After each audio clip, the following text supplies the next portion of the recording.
¿Saben? Los humanos hemos estado muy ocupados en los últimos milenios, desde que dejamos de apoyarnos con los nudillos en el suelo y dimos el gran salto adelante del chimpancés al Homo sapiens.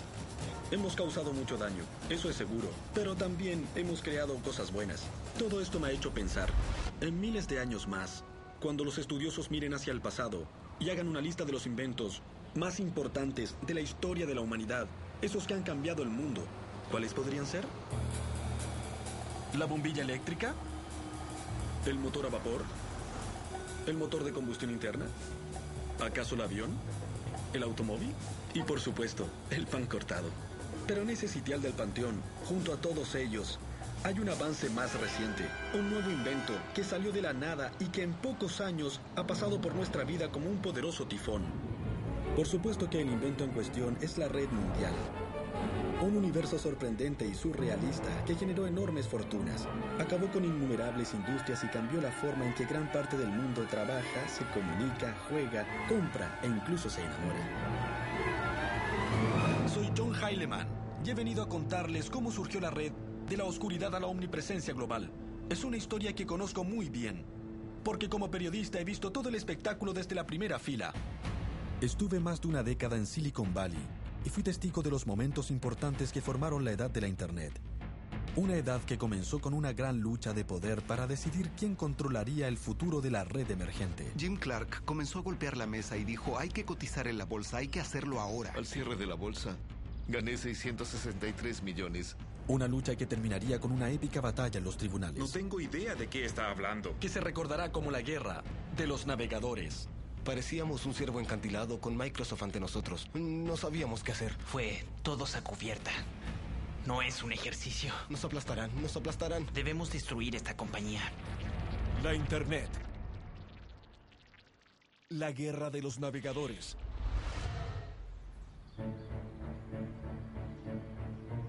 Hoy estamos acostumbrados a la red con diseños gráficos y sonidos, donde un clic del ratón puede enviarnos por un nuevo camino. Quizás dónde terminaremos. ¡Diablos! Pero a comienzos de los 90, la red era muy diferente. Era básicamente una oscura red de investigación inventada unos pocos años antes por un científico inglés llamado Tim Berners-Lee. Había muy pocas páginas web y las que existían consistían solo de línea tras línea de texto. Había que ser un genio loco para emocionarse con esa cosa. Pero uno de esos sabiondos, un visionario estudiante de ciencia de la computación de la Universidad de Illinois, llamado Mark Andreessen, tuvo una idea loca. Se imaginó un futuro que todos, incluyendo gente como usted y yo, pudiéramos usar la red como parte de la vida diaria. Andreessen trabajaba en algo diferente, en un cubículo cerca del mío. Y luego se emocionó mucho con esa cosa llamada la red. En esa época, la Internet era solo para académicos, investigadores y científicos. No era para la gente común, pero era tan útil para la gente que la usaba que siempre pensé que debería ser para todos. Me decía, sí, esto cambiará el mundo, será fantástico, un hipermedio de comunicación. Y yo le contestaba, sí, como digas. Tal vez Andreessen era el más emocionado, pero pronto él y unos colegas de programación estaban trabajando para hacer que la red fuera más fácil de usar y agregaron imágenes, fotografías y capacidad de audio y video. El fruto de sus esfuerzos fue esto: un sencillo software de apuntamiento y clic, el primer navegador gráfico del mundo. Hoy cada vez que usan la Internet, usan a uno de sus descendientes. En el otoño de 1993, los sabiondos de Illinois establecieron Mosaic Online y lo declararon un regalo gratuito para la humanidad. ¿Y qué regalo resultó ser? Cuando pusimos el anuncio en nuestro sitio, en esa época era Usenet, solo dijimos, ¿alguien se interesa en ser parte de algo notable? Recibí 12 respuestas y mandé el navegador a 12 personas. Se extendió como un virus de 12 a 100, a 1000, a 10,000, a 100,000, a 1 millón, a 10 millones. Ese fue el momento en que la Internet pasó de la oscuridad a la omnipresencia, de ser un juguete y herramienta para científicos a un auténtico medio de comunicación. Un grupo de chicos, adictos a la computación, había comenzado una revolución. Pero antes de que Mosaic pudiera ser realmente global, al igual que Bill Gates y Microsoft, necesitaba un ingrediente más: un gigantesco montón de dinero. Este edificio extremadamente caro fue un regalo para la Universidad de Stanford, de parte de un hombre, uno de sus ex profesores, Jim Clark. Clark, un chico pobre de Texas, no terminó la escuela y acabó siendo profesor de computación en Stanford. Fundó la empresa Silicon Graphics, que lo convirtió en una leyenda en el Valley. Le gustaban los autos rápidos, los vinos caros, los juegos peligrosos en el aire, como volar un avión de acrobacias. Cuando nos conocimos, me llevó en un helicóptero y casi nos mata a los dos. Clark recién había dejado Silicon Graphics y buscaba algo nuevo, algo grande. Cuando vio Mosaic, se convenció de que lo había encontrado. Había pasado muchos años pensando sobre la convergencia de los medios de comunicación con la tecnología digital. Así que en cierto modo se cristalizó en mi mente que la Internet y la red mundial finalmente serían los que iniciarían esa convergencia. Clark no perdió tiempo y se puso en contacto con Mark Andreessen, recién graduado de la universidad, y se lo llevó de Illinois directo a un trabajo en Silicon Valley. En el 94 recibí un correo electrónico de Jim Clark. Me decía que comenzaría una nueva compañía de software y si quería conversar con él. Rompí mi regla de no levantarme antes de mediodía y desayunamos a las 7 a.m. En los meses siguientes, Mark y Clark se hicieron inseparables mientras pensaban en cómo convertir Mosaic en una empresa comercial. Pero era algo que no podían hacer solos. Necesitaban un equipo y pronto fueron a Illinois en un viaje de reclutamiento que significaría el comienzo de la edad de la Internet. Subimos a un avión, llegamos tarde y nos encontramos en una pizzería. Comimos y bebimos cerveza y hablamos en general de lo que pensábamos. A decir verdad, creo que todos nos sentíamos un poco intimidados. Era un tipo importante de Silicon Valley, relativamente famoso y había fundado una gran empresa de computación. Todos sabíamos que tenía mucho dinero y había venido hasta acá. Y nos escuchaba. En esa época no tenía un concepto de cómo ganar dinero. Pero como en otras cosas, si hay mucha gente que usa algo, si había logrado 1 millón de usuarios en un periodo de 9 meses, tenía que haber una forma de ganar dinero. Pero esos chicos lo ignoraban. Pero lo que le importaba a Clark era incorporar a los genios locos de Illinois y les hizo una oferta que ni siquiera habían soñado. Todos estábamos impresionados, un poco confundidos. Yo estaba en el penúltimo año de la universidad y recibir una oferta de trabajo por esa cantidad de dinero antes de graduarme era como para emocionarse, ¿no lo creen? ¿Quién podía rechazar algo así? Parecía obvio que el navegador de la red cambiaría el mundo. Tal vez Jim Clark captara el concepto, pero la mayoría no lo hizo, incluyendo también una persona que debió notarlo: Bill Gates. Bill Gates era cofundador y presidente ejecutivo de Microsoft, la compañía de alta tecnología más importante y más rentable.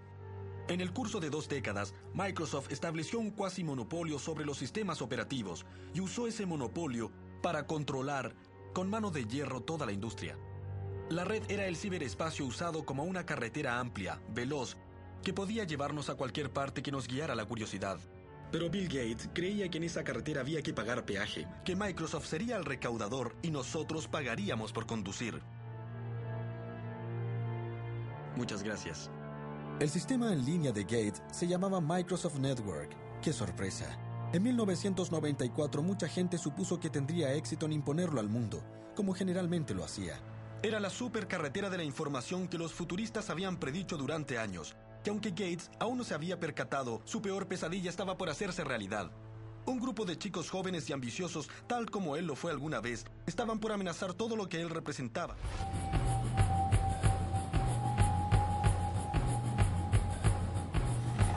Brillante, de lentes y obsesionado por las computadoras desde su infancia, el camino de Bill Gates para convertirse en la figura más poderosa de la tecnología comenzó en 1975, cuando a los 19 años abandonó Harvard para comenzar Microsoft con Paul Allen, su amigo de la secundaria. La visión de Gates era simple y muy ambiciosa. Un computador en cada hogar y en cada oficina, y cada uno de ellos con software de Microsoft. En 1993, su sueño estaba cerca de ser realidad. Casi el 90% de los computadores tenían Windows de Microsoft. Gates y el ejército que había reunido en la sede de Microsoft, en las afueras de Seattle, trabajaron muchísimo y eran muy rudos con sus rivales. La compañía subía y dejaba una estela de cadáveres a su paso. Competidores como Lotus, WordPerfect, Borland o Novell, incluso la poderosa IBM cayó de rodillas. Gates era uno de los hombres más ricos e influyentes, y lo sabía. Una noche en una cena, él y unos amigos discutían la elección de Bill Clinton y Gates dijo: "Yo tengo tanto poder como el presidente". Su esposa le dio un puntapié bajo la mesa, pero a decir verdad, tal vez era cierto. Para muchos, el poder de Gates era seductor. Ya se tratara de un joven y ambicioso ingeniero de software como Thomas Rilton, Hadi Partovi, o un ejecutivo con experiencia como Sam Yadala. Microsoft era el lugar donde había que estar. Un lugar en que no importaba ser guapo o atlético. Un lugar en que la inteligencia, medida en la capacidad para diseñar códigos, era lo único que contaba. O sea, el nirvana de los sabiondos. A comienzos de los 90, la sede de Microsoft era un lugar muy dinámico. Estaban las personas más inteligentes del campo computacional y todos eran de edades diferentes. En general, era una empresa sumamente joven. La edad promedio era de 26 o 27 años. Microsoft no era la compañía más grande de software, pero en una forma extraña era la más intensa. Era evidente, se sentía una suerte de vibración en cuanto cruzabas la puerta. Era una especie de petulancia que permeaba todos los trabajos en Microsoft. No eran solo los ingenieros. Llegué a Microsoft en 1987 y vi a un grupo de personas que querían ganar, que era muy agresivo respecto a la competencia. La conducta de Microsoft era definitivamente extrema, pero era menos por arrogancia que por miedo e inseguridad. Gates sabía que en cualquier momento podía surgir un pequeño principiante en un garaje y derribar a Microsoft, tal como ellos lo habían hecho con otros. Junto con su leal lugarteniente Steve Ballmer, estaba decidido a no dejar que ocurriera. Mientras Gates abandonó la universidad, Ballmer estudió economía. Mientras Gates era el superego cerebral de Microsoft, Ballmer era su ego reprimido, fornido y emotivo. Pero no era nada comparado con el mismo Gates, el más listo de todos en Microsoft. Un genio que no soportaba a los necios, si es que lograba hacerlo. Eso es ridículo. Yo no usaría esa cosa. No. Alguien está confundido. Alguien no está pensando. Eso jamás. Creemos que Ustedes sucederá. nunca comprendieron. No comprendieron ni lo más mínimo. Todas las veces que he visto a Gates, siempre ha habido un elemento constante. Cuando me miraba y decía que lo que yo había mencionado era lo más estúpido que había oído, y yo no trabajaba para él. Pero Thomas Rilton sí, y recuerda su primer encuentro con Gates como una de las experiencias más desconcertantes de su vida. No es alguien que haga cumplidos. A lo más es... bien, se ve bien. Probablemente hay que seguir con esto. Esa era toda la reacción que a veces obteníamos. Y no era porque no le interesara. Creo que en esa época aprendí que realmente había conseguido una gran victoria. Si no te había hecho picadillo, o si no te había llamado idiota 19 veces, esa era una buena reunión con Bill. Con los subalternos de Microsoft hechizados, miles de millones de dólares en su cuenta y el lanzamiento de Windows 95 en el horizonte, el Bill Gates de 1993 era casi el emperador de la alta tecnología. Pero menos de 2 años después, Gates se vio obligado a dar el mayor giro total de la historia empresarial, porque Clark Andreessen y su equipo estaban por irrumpir y poner un gigantesco escollo en su camino.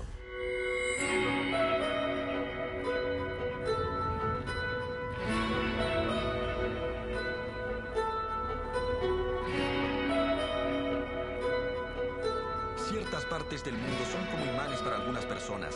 Los Ángeles para los actores, Las Vegas para los jugadores, París para los artistas. El trecho de 50 kilómetros entre San Francisco y San José siempre ha sido un imán para los interesados en tecnología. En el verano del 94 este lugar se había convertido en la sede de Jim Clark y su banda renegada de pioneros navegadores de la red. En los meses que siguieron, lanzaría la empresa de software de mayor crecimiento que el mundo haya visto, Netscape Communications. Bajo la mirada vigilante de Clark, la gente de Netscape se dedicó a la causa de extender el alcance de la red, todavía incipiente, con la esperanza de enriquecerse en el camino. Pero primero tenían que enfrentar un caso severo de choque cultural. Nunca antes había venido a California y cuando llegué pensaba, ¿por qué nadie me ha hablado de este lugar? Esto es la Meca. Esto es como Disneylandia para los entendidos. También fue una idea brillante sacar a varias personas de su medio conocido e insertarlos en la nueva compañía que nacía, porque no sabíamos hacer otra cosa sino trabajar. El plan era simple. En Illinois, la banda había creado el primer navegador gráfico de la red Mosaic. Ahora debían trabajar como locos para hacer un nuevo navegador basado en ese y convertir la Internet en el futuro del comercio y la comunicación. Solo otro día en la oficina, ¿verdad? Creo que el objetivo, tal como me lo dijeron a mí y al resto del grupo, era conquistar el mundo lo más rápido posible. Nada excepcional, nada demasiado grandioso, solo había que hacer un software tan atractivo y tan fantástico que habría que ser un necio para no desearlo. Todos en Netscape sabían que el tiempo era esencial. Día a día la red se hacía cada vez más popular. El temor era que otra compañía viera su potencial y lanzara un navegador antes de que Netscape pudiera hacerlo. Tenía un ciclo de 36 horas, trabajaba 24 y dormía unas 12 horas. Me alimentaba de caramelos y refrescos. Una vez que comenzamos había una gran sensación de urgencia. Todos sabíamos que no era una cosa difícil de hacer. Y tenían motivos de preocupación. En Seattle, aunque Bill Gates todavía tenía dudas acerca de la red, algunas personas de Microsoft eran conscientes de la existencia de Netscape. Thomas Reardon los contactó una vez para obtener información.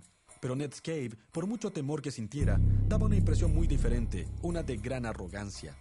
Estábamos conscientes de ellos a la distancia.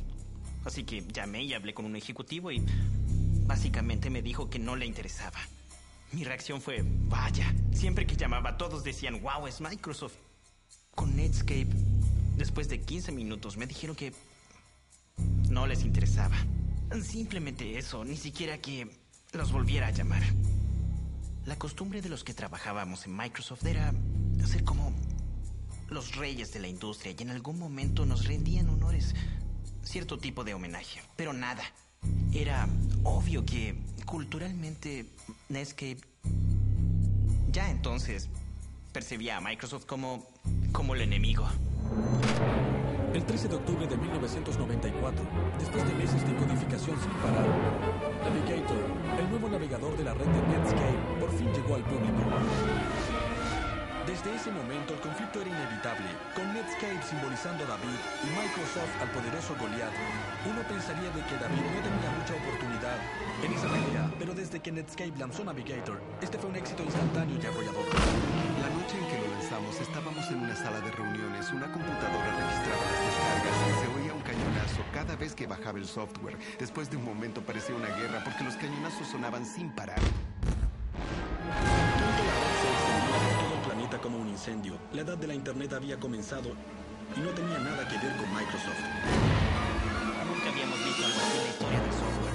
En 30 días, el 90% de la gente que estaba en la red cambió de Mosaic a Netscape. Eso no sucede con el software. Nunca, jamás, jamás. Hubo un momento en que Netscape llegó al 1.000.000 de descargas y de pronto pensamos, ¿qué está pasando? ¿1 millón de descargas? Eso es bastante.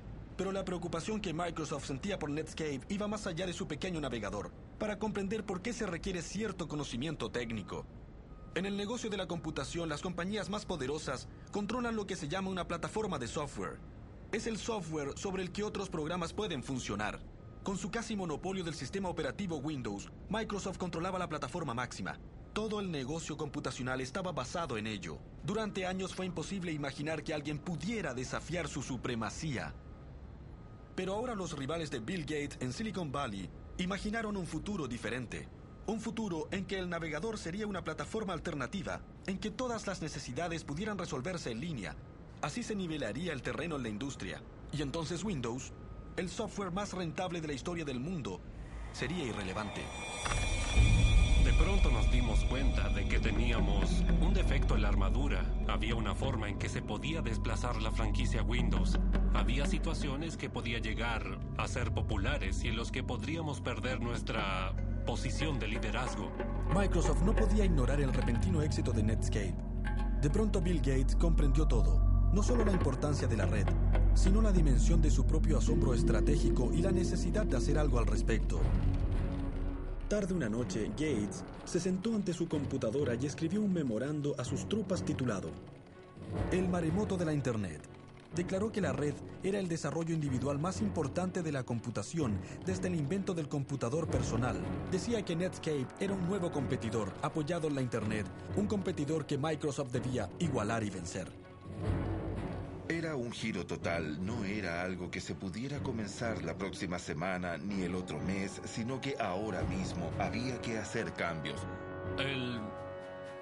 mensaje de Bill a la compañía era: debemos encontrar muchas formas de poder librar esta nueva batalla. Seguramente ese fue el comienzo de la guerra de los navegadores.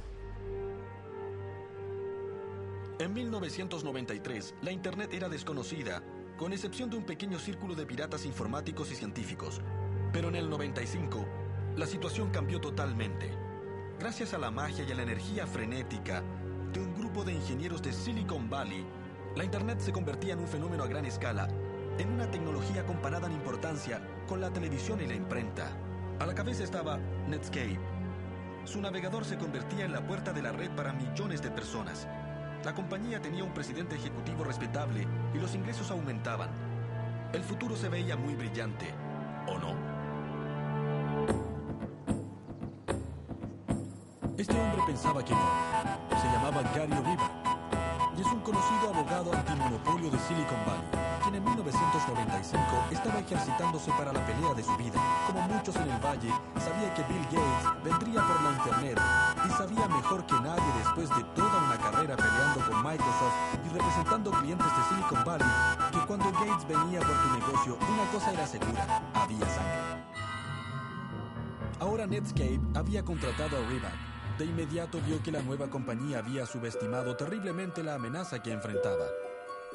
Netscape suponía que Microsoft se vería obligada a obedecer la ley, o que alguien los obligaría a obedecer la ley. Me imagino que no es algo excesivo, porque si alguien comienza un negocio, no espera que su competidor le queme la fábrica o vaya donde los distribuidores y los amenace con eliminarlos del mercado si distribuyen otro producto. Pero les diré algo, eso fue lo que hizo Microsoft. El problema era que Microsoft y Bill Gates veían a la nueva compañía como la amenaza principal a su dominio. En el primer golpe de esta guerra, Gates envió a un grupo especial que incluía a Thomas Reardon para una reunión detrás de las líneas enemigas, aquí, que en esa época era la sede corporativa de Netscape. El resultado fue una de las reuniones más controvertidas de la historia de los negocios modernos. Sabemos que la reunión entre Microsoft y Netscape se llevó a cabo aquí, pero lo que se dijo a puertas cerradas sigue siendo tema de un debate intenso. La versión de Microsoft es más o menos así. Fuimos allá en junio, en el verano del 95, y tuvimos una reunión muy amplia de cómo podríamos trabajar con Netscape, cómo podríamos trabajar con los servidores, los navegadores, y de qué modo Microsoft Word podría trabajar con el software de Netscape. Fue una conversación muy amplia que duró unas 6 horas. Hablamos todo el día. Fue interesante, fue una reunión sencilla y sin problemas. Eso no suena tan mal, pero la versión de Netscape es un poco diferente. En una reunión les hicieron una oferta. Y la oferta fue: yo gano y tal vez estés allí. O yo gano y tú no estarás allí. Esas fueron las dos opciones que les dieron. Fue como esa escena del Padrino. A Netscape le hicieron una oferta que no podía rechazar. Yo era un bebé. Algunos de los chicos y yo fuimos allá y es cierto, amenazamos a Netscape como en El Padrino. Es absurdo por donde se mire. Microsoft nos ofreció $1 millón por acceso ilimitado a toda nuestra tecnología en un solo pago. En esencia nos dijeron: les compraremos todo el negocio por $1 millón. Tómenlo o déjenlo, pero si lo dejan, copiaremos todo lo que hagan. Recuerdo que en ese momento pensé, si esto no es ilegal, debería serlo. Si lo que Netscape decía era verdad, significaba que Microsoft había quebrantado la ley antimonopolio, para ser más preciso. La esencia de esa ley es regular la conducta de las compañías que tienen un monopolio, lo que muchos expertos decían que era el caso de Microsoft con su sistema operativo Windows. Pocas horas después de la reunión, Netscape le dio instrucciones a Gary Riva para que avisara al Ministerio de Justicia sobre lo que había pasado y comenzara el trabajo preliminar para una demanda contra Microsoft. Pero Thomas Reardon olió algo sospechoso. ¿Por qué Netscape tenía un abogado antimonopolio y no cualquier abogado, sino el legendario Gary Riva? El hombre conocido, famoso por ir durante años tras Microsoft e instigar una demanda del gobierno en contra de la compañía. Sabíamos que nos habían engañado, que todo fue planeado. ¿Una teoría paranoica? Sin duda. En esa época Netscape era la compañía de alta tecnología más popular. ¿Por qué necesitaba engañar a Microsoft? En Wall Street, los analistas y banqueros habían comenzado a dar sus pronósticos y hablaban de las brillantes posibilidades de Netscape si salía a la bolsa de valores. Miré nuestras proyecciones para Netscape y me di cuenta de que era posible que fuera la compañía de software de mayor crecimiento de la historia. Jim Clark comenzó a golpear la mesa y dijo, hay que cotizar en la bolsa, hay que hacerlo ahora. Y todos le dijimos, ¿en serio? ¿Estás seguro? Casi se podía predecir que tendríamos al menos un ingreso de 60 u 80 millones. Un momento, esperen un minuto, pensemos en esto. Antes de Netscape, la regla estándar de Wall Street era que una compañía necesitaba al menos un año, ojalá 2, de obtener ganancias fuertes antes de pensar en cotizar en la bolsa. Pero en 1995, Netscape solo llevaba un año de existencia. No tenía un centavo de ganancias y no tenía idea de cómo lograrlas. Según Jim Clark, el motivo para cotizar en la bolsa era porque quería una gran ganancia para construir el yate computarizado más grande del mundo. En esas circunstancias, era una locura salir a la bolsa, ¿no creen?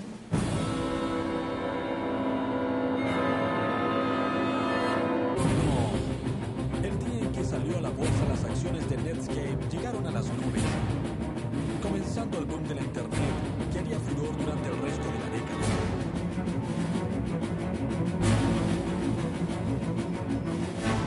Yo me encontraba en el parque y fui a hablar con nuestro corredor David Slade y Magda Solda, el encargado de nuestro escritorio. Se paró frente a mí y literalmente impidió que me acercara a Dave. Le pregunté qué pasa. Él me contestó, hay un enorme volumen de transacciones y Dave necesita toda la concentración que pueda conseguir. Comenzamos a ver mayor cotización de la historia, mayor crecimiento. Todos dijimos, en verdad le gustamos a la gente. La Internet empezó de la nada a ser la historia más grande en llegar a los medios de comunicación y a la conciencia del consumidor.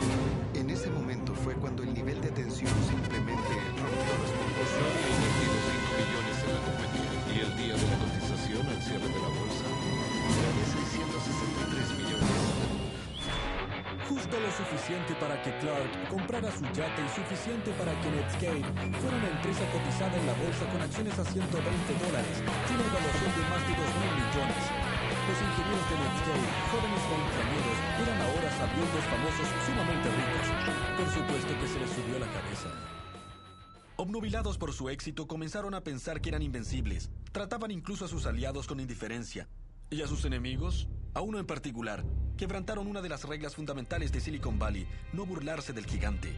En la época en que nadie osaba insultar a Microsoft, Marc Andreessen no dejaba de declarar a la prensa su desprecio por esa compañía. En muchas ocasiones Marc Andreessen dijo claramente que Microsoft no lo impresionaba, que además el software no era de gran calidad y que Windows estaba muerto. Una de sus declaraciones fue que Windows terminaría siendo una serie de controladores mal depurados. ¿Una serie de controladores mal depurados? ¿Qué significa eso? Para gente como usted y yo, no suena tan mal. Pero si es un ingeniero que habla en tecnicismos, el comentario de Marc Andreessen equivalía a una ofensa a Bill Gates. Y le siguió justo el juego a Bill Gates, alentando a Microsoft en una guerra incipiente contra Netscape. Para los desarrolladores de Windows, que eran algunos de los mejores del mundo, que alguien llamara a su bebé una serie de controladores mal depurados era un golpe bajo. Fue algo muy insultante y realmente los motivó a seguir. Yo puse personalmente fotos de los ejecutivos de Netscape en los pasillos con sus declaraciones. Algo que motivara a todos para que supieran que esas eran las personas con quienes luchaban. Luego comenzaron a aparecer artículos que decían Netscape, la nueva Microsoft. Y la reacción fue, no, nosotros somos Microsoft, somos la nueva Microsoft. En diciembre de 1995, con sus ingenieros deseosos de pelear y las emociones a flor de piel, Gates anunció al mundo que tenía Netscape en la mira.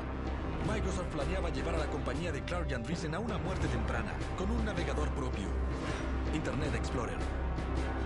Microsoft rápidamente organizó una conferencia de prensa y una reunión de analistas en Seattle.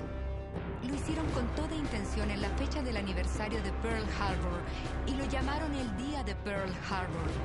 La idea era que pensaban atacar a Netscape con todo lo que pudieran. Todos en Microsoft, hasta el último grupo, hasta el último producto, fue dirigido en contra de Netscape. Podíamos declarar que nos concentrábamos en Internet, pero era contra Netscape. Así de simple. Íbamos con todo, hasta el último hombre. No era un ejercicio. Teníamos que destruir a esa compañía.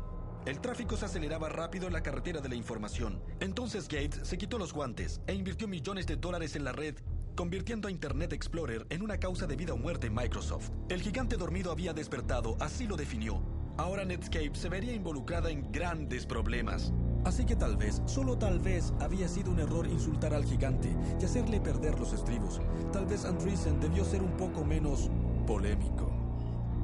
Si quiere hablarlo con otra gente, me da igual. Bien. Pero no me pronunciaré. La declaración de Andreessen de que Windows sería irrelevante tal vez no fue una buena idea. El 96, la Internet estaba por explotar. Microsoft y Netscape tenían miles de millones en juego y se trenzaron en una lucha de poder sobre quién dominaría el nuevo mundo de la red. Ahora entraban en la fase final, la más dramática, y para Netscape, la más devastadora. A pesar de que Netscape iba adelante, el equipo Internet Explorer de Microsoft tenía ventajas reales.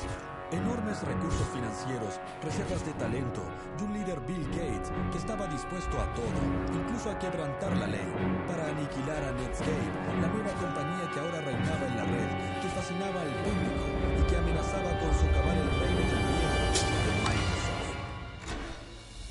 Recuerdo haber ido a la universidad donde hablé con unos amigos. Les dije que trabajaba en un competidor del navegador de Netscape y todos se reían de mí diciendo: ¿de qué estás hablando? ¿Cómo se te ocurre?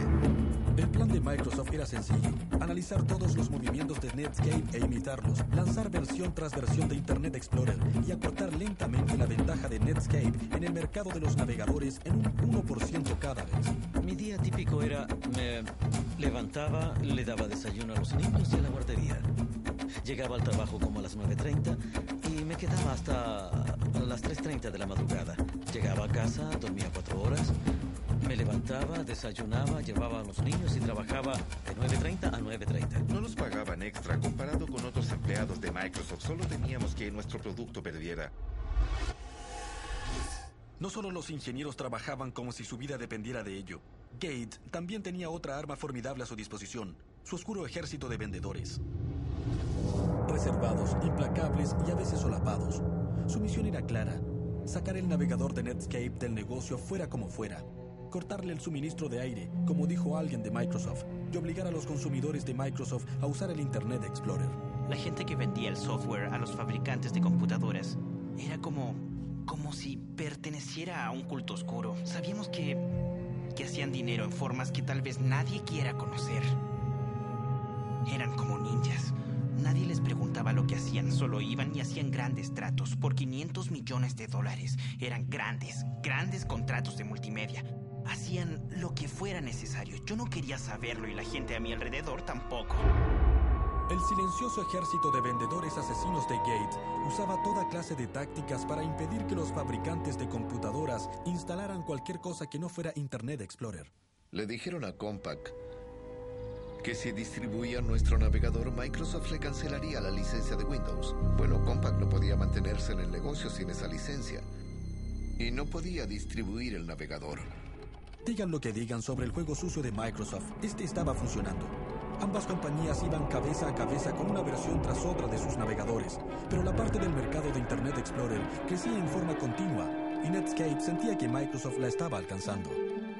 No teníamos ninguna posibilidad de error. Si no cumplíamos con un plazo, nos pisaban los talones. De modo que era muy difícil. Éramos como un ciervo frente a unos reflectores. ¿Qué hacemos? ¿Qué hacemos? Nos aplastarán, nos aplastarán.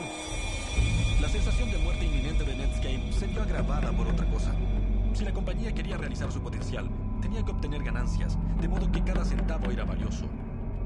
Pero Microsoft tenía miles de millones de dólares en el banco, lo que le permitió hacer algo extraordinario. En vez de cobrar por su navegador como Netscape debía hacerlo, Microsoft entregó gratis el Internet Explorer, integrado en forma perfecta en el sistema operativo de Windows. Con Explorer 4 se terminó. Ya no era más ganaremos. Con Explorer 4 teníamos más del 80% de los usuarios. En septiembre del 97, la guerra había terminado. Microsoft había triunfado. Netscape se tambaleaba, su negocio daba tumbos, su supervivencia era dudosa. Para celebrar el lanzamiento del Explorer 4, Bill Gates dio una fiesta en honor de los guerreros que crearon su navegador. Pero en vez de hacerla aquí, en Seattle, decidió que un lugar mucho más adecuado sería San Francisco, el corazón del territorio de Netscape. Durante la celebración, Thomas Raildon y sus colegas ebrios se fijaron en un símbolo de 3 metros de Internet Explorer que estaba en el vestíbulo y tuvieron una idea diabólica, aunque de otra. Subimos esa enorme que pesaba, no sé, cientos de kilos a un camión y realmente ni siquiera la pudimos amarrar al camión. Después de asegurar la gigantesca al camión, la gente de Microsoft le pagó a un conductor para que los llevara hasta Silicon Valley. Lo arrojaron aquí, en la fuente de Netscape, y regresaron tambaleándose al hotel. ¿Una broma juvenil? Por supuesto, pero también fue un símbolo adecuado. Desde ese momento todo fue cuesta abajo para Netscape. Un año después, su parte del mercado era inferior al 10%. La compañía que introdujo la edad de la Internet resultó adquirida por otra más grande pero menos atractiva, AOL. Teníamos la sensación de que estábamos haciendo algo duradero, pero cuando terminamos en AOL, todos sentimos que se había acabado, que era el fin, que no iba a durar. Eso fue bastante duro. Jim Clark también estaba decepcionado por la muerte de Netscape, pero tenía una cierta manera, más bien varios millones de maneras de consolarse. Invertí 5 millones en la compañía. Y al final gané cerca de 2.000 millones. Esa es una ganancia mayor a la esperada. Todos los ingenieros de Netscape también ganaron unos cuantos millones, pero al final se quedaron pensando en lo que pudo ser. Saben, no éramos nada. Éramos mucho mejor que eso. Sí, éramos mucho mejor. Habríamos sido perdedores amables. No, habríamos sido malvados. Ahora simplemente lo sé, pero nunca tuvimos en verdad la oportunidad de serlo. Jim Clark y su banda de codificadores terminaron derrotados, aunque para ellos la guerra había terminado. Pero para Microsoft y Gates era todo lo contrario. Enfrentarían a un enemigo mucho más grande y más implacable que Netscape. Un enemigo muy diferente a todos los que Gates había enfrentado. No residía en Silicon Valley y no distinguía el software de nada, pero amenazaría con dividir a Microsoft. El enemigo era el gobierno, que ahora creía que Gates no era un héroe, sino un terrorista tecnológico. Estamos en 1998 y el Ministerio de Justicia de Estados Unidos, incitado por los enemigos de Microsoft en Silicon Valley, y en especial por Netscape y su abogado sabueso Gary Reback, ha comenzado un histórico juicio antimonopolio en contra de la compañía de Bill Gates.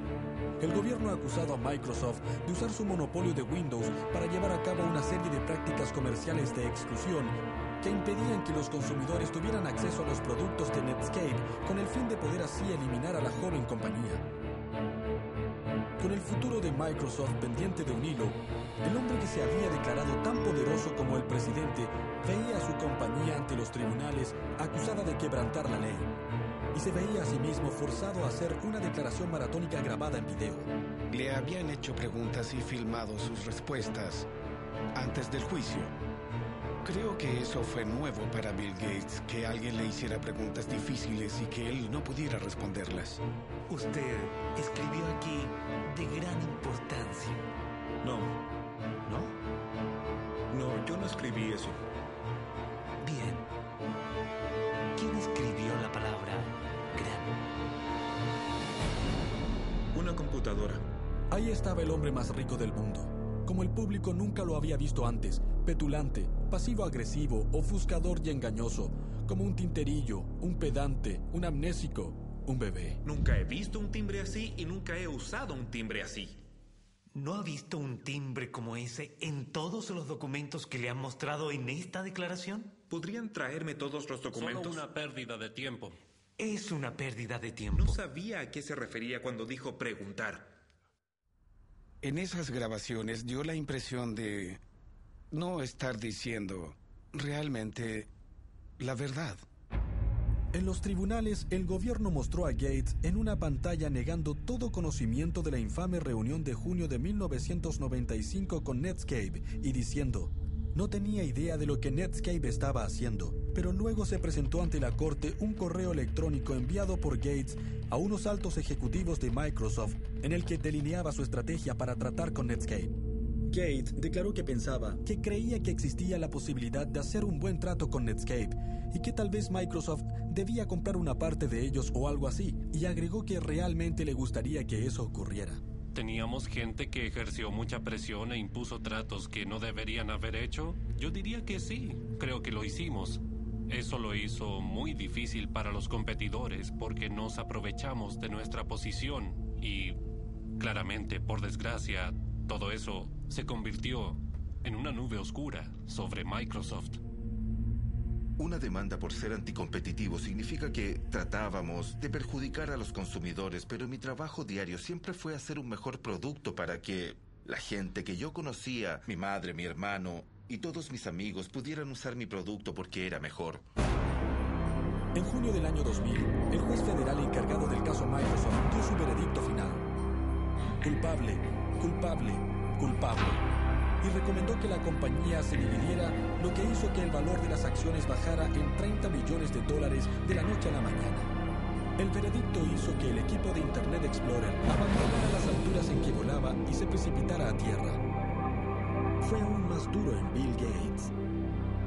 El juicio golpeó duramente al jefe de Microsoft, lo agotó, lo aplastó, se enfermó físicamente. En una ocasión, un miembro del directorio de Microsoft me dijo que Gates se había puesto a llorar en una reunión. Sin embargo, una corte de apelación federal decidió que el veredicto era demasiado duro y rescindió la orden de dividir la compañía en dos, aunque estaba de acuerdo en que Microsoft había quebrantado sistemáticamente la ley.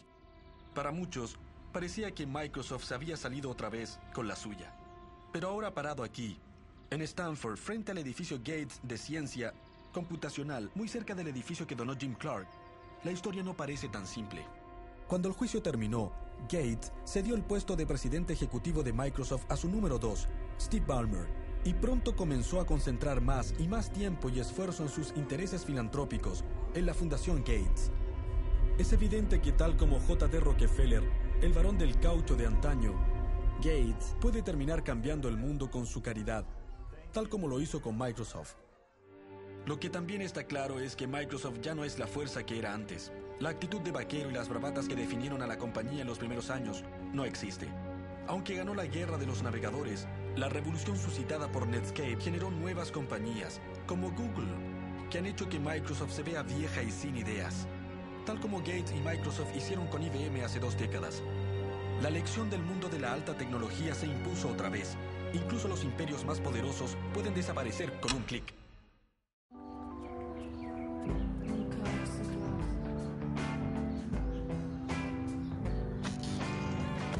Acercarse cuesta menos con el paquete Acerques. Habla a todo México como si fuera llamada local. Disfruta de 200 llamadas y navega en Infinitum por solo $599 al mes. Renta de la línea incluida. Haz clic en Infinitum.